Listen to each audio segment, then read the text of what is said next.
Сәлеметсіңдер ме оқушылар? Қазақ тілі сабағымызды бастаймыз. Енді сабағымызды бастамас бұрын бірінші сурет бойынша тақырып не жайлы болатын, ары қарай не өтетіміз жайлы болжап жасап алайық. Яғни сендердің алдарында сурет тұр. Суретте не көріп тұрмыз? Әлеуметтік желілер, адамның қолындағы жаңағы компьютер, техника, қалай ойлайсыздар? Бүгінгі тақырыбымыз қандай сабағымыздың? Дұрыс балалар, біз бүгін өтетін тақырыбымыз ғаламтор жайлы болмақ. Бөліміміздің тақырыбы ғаламтор және әлеуметтік желілер морфология, ал сабақтың тақырыбы ғаламтордың пайдасы мен зияны жайлы болмақ. Сабағымыздың оқу мақсаттарымен таныстырып кетсем, оқылым стратегияларын қолдану, комментарий жасау, іріктеп оқу, зерттеп оқу. Етістіктің есімше, көсемше түрлерін тілдесім барысында қолдану. Бағалау критериялары, оқылым стратегияларын қолдану, есімше, көсемше түрлерін тілдесімде қолдану. Арқылы сауалнама сұрақтарына жауап берулеріңізді сұраймын. Бірінші, сіз күніне қанша уақытыңызды ғаламторда өткізесіздер? Барлығымызға мәлім, қазір ғаламтор ол заман талабы, 21 ғасырдың заман талабы. Барлығымызда бұл желіде өткіземіз, ғаламторды барлығымыз қолданамыз. Соның ішінде қанша уақытыңызды арнайсыздар? Жақсы, енді екінші сұрағымызға көшсек, қай әлеуметтік желіні жиі пайдаланасыз? Әлеуметтік желілерге біз нені жатқызамыз? Яғни Facebook, Instagram, WhatsApp, тағы да басқа желілерді жатқызамыз. Соның ішінде көп қолданатын желіңіз қайсысы? Үшінші, ғаламторды жұмыс үшін пайдаланасыз ба? Әлде демалғанда ма?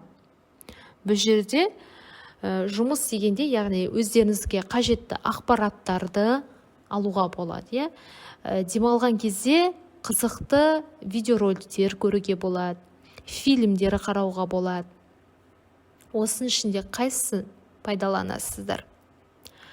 Төртінші, соңғы рет қай білім сайтын қарадыңыздар? Жалпы, қандай білім сайттарға кіресіздер?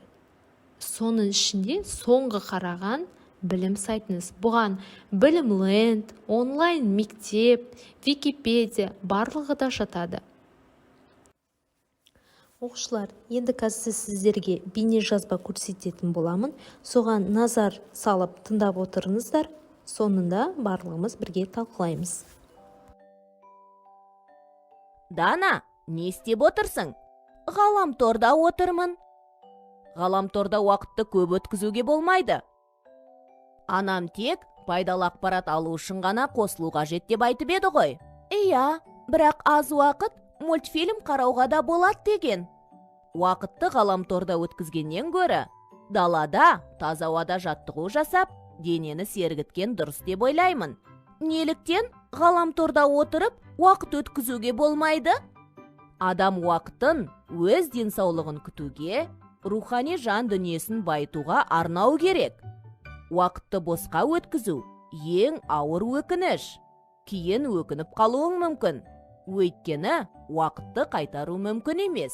Қазір өмірді ғаламторсыз елестету қиын. Ғаламтордың пайдасы өте көп. Кітапханаға барып, том-том кітапты қопармай-ақ, оны ғаламтордан да табуға болады. Сонымен қатар, уақытты үнемдеу үшін коммуналдық төлемдер мен ақша аударымдарын ұзын сонар кезекте тұрмай, үйде отырып, ғаламтор арқылы төлеуге болады. Әрине, бұл сөзіңмен келісемін. Пайдалы тұстары сан алуан. Дегенмен, зиянды жағында ескеру керек. Қаншама жасөспірім ғаламтор ойындарынан шыға алмай жүр. Одан бөлек, компьютерді шамадан тыс пайдаланса, зиянды сәулелерге ұшырау қаупі бар. Мен бәрін түсініп тұрмын. Сенікі де дұрыс. Менің ғаламторда отырғаныма біраз болды. Денемді сергітіп, жаттығу жасағым келіп тұр. Бірге жаттығу жасайықшы. Жарайды, өте жақсы.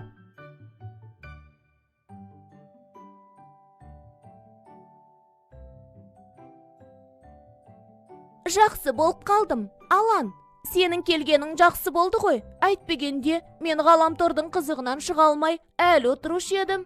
Уақыт өткізудің тағы бір пайдалы тұсын айтайын ба?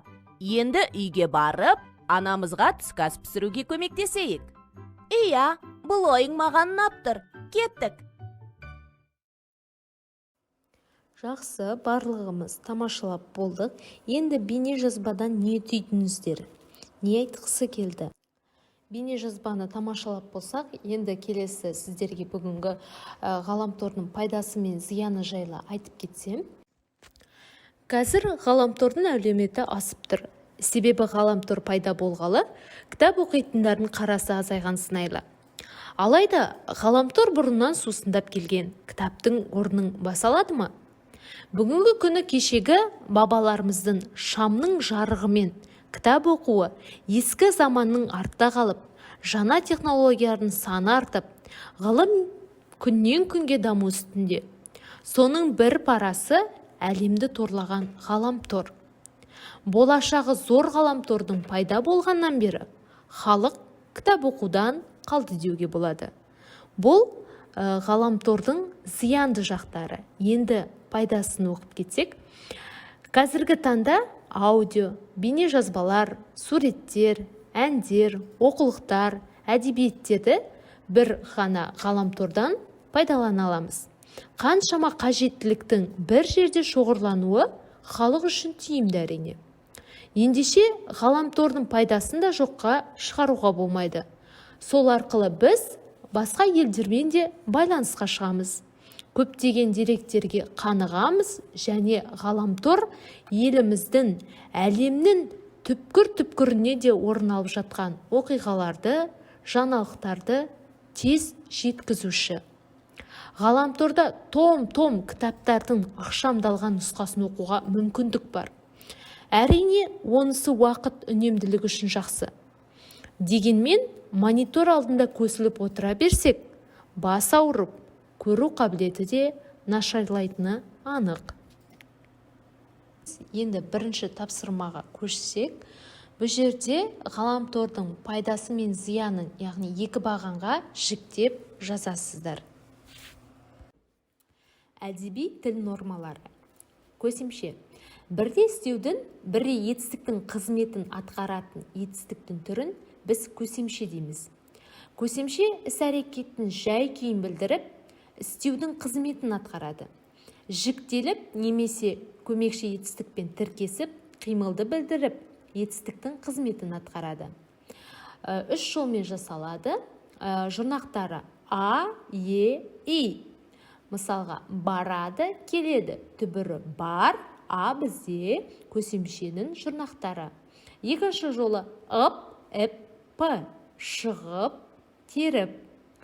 Үшінші ғалы, гелі, қалы, келі. Алғалы, бергелі, басқалы.